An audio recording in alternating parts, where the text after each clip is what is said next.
Well,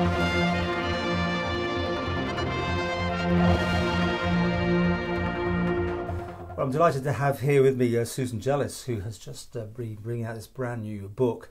And let's put it on that camera there. There we go, right in front of your face. Sorry, I like to show everyone what we're talking about here. The Magic of the Manx Glens.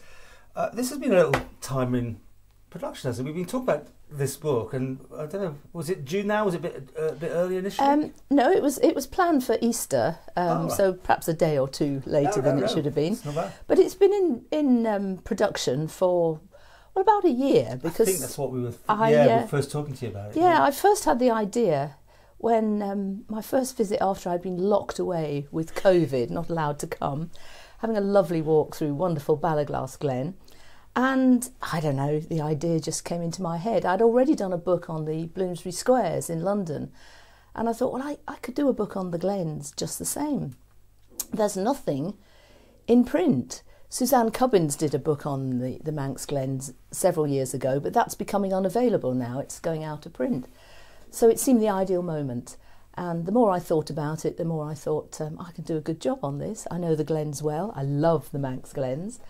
And I then got some support from DEFA and Visit Isle of Man for the expensive part of the process, which is the the printing. And that was it. We flew. I wanted to give the proceeds to a charity. So I spoke to Disability Networks, and they were very happy to accept my offer. So there we were. It was a book in the making. The Manx Glens, as you know, I'm telling you this, is just so amazing. I mean, what we got on the Isle of Man, right on our doorsteps, maybe a lot of us don't even appreciate it. Well, that's why I was astonished that there was nothing available. I mean, this isn't a guidebook, it's a celebration. It's really just to show the variety and the very different character of the 18 glens managed by the department for the public.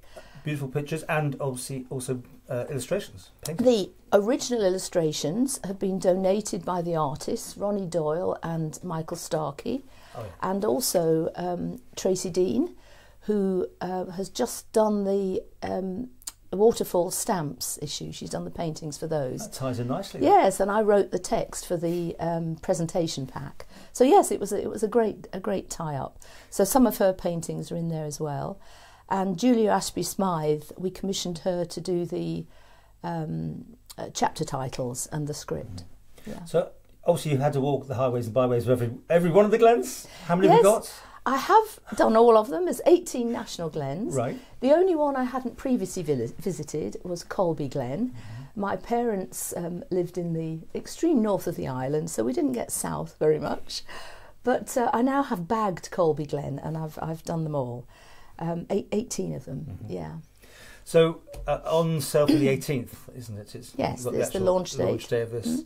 I think this is just amazing. It should be done for Christmas, of course. You realise that, Christmas. Yes. That's a great Christmas sort of present. Have you got any more plans for other books?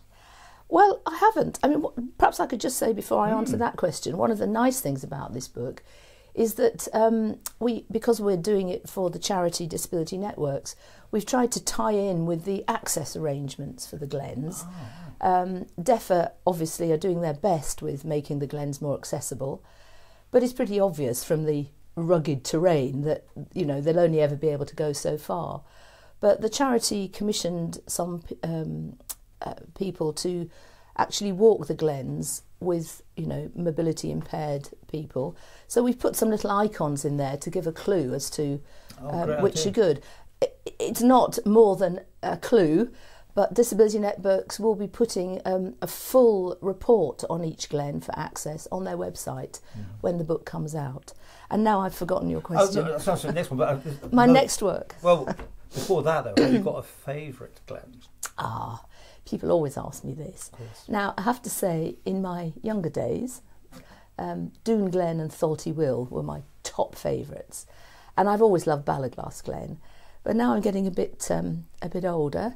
I think I'm, sort of moderating my interest, and I'm perhaps heading to some of those with a cup of tea at the end. You don't need a wheelchair yet or anything like Not that? yet, not yet. Okay, so nothing in the pipeline after this one at the minute? Not at the moment. Right. My books tend to come to me as a sudden thought, and then I work them up. Have done a couple of books with Manx interest in the past. One's called Southbound to the Sunshine, about an amazing trip in 1907 down to the south of Spain. The driver was the man who came second in the very first Manx TT, which was, of course, a car race in those days. And I discovered later on that the writer of the book was actually a relative of David Cameron, the British Prime Minister. I didn't know that till I almost published it. Wow. So that was quite exciting. I was able to get some original material. And then the other one with Manx interest is called Looking for Eliza, where I found the grave of a woman who'd been born in the Isle of Man in 1822, found her grave right up on a hillside in the Himalayas. She died in 1871. In the Himalayas? In the Himalayas. How on earth did she get there? What was the connection? Yeah. So I set off on actually it was a 6-year research project to track her down. Turned out she was the brother of a man who'd been the British consul in Abyssinia, captured for 4 years, held in chains, and the British government put in the most expensive expedition they'd ever set out on to rescue him. And it's almost forgotten now. Wow. So that's another interesting book, yeah. Okay. So something will occur to me. Where do we get this and all your others then? Where can they find them? On the usual suspects online? Bridge bookshops, okay. Manx National Heritage outlets, mostly Manx and Presence of Man. They're the main places. Online presence to you as well? Well, we haven't quite got that set up yet, but we will. You need? Bridge bookshops do online, of course, so that would be an option. Of course. Yeah. So, ideal present, I think, for any time of year, but you're right, good thing for Christmas.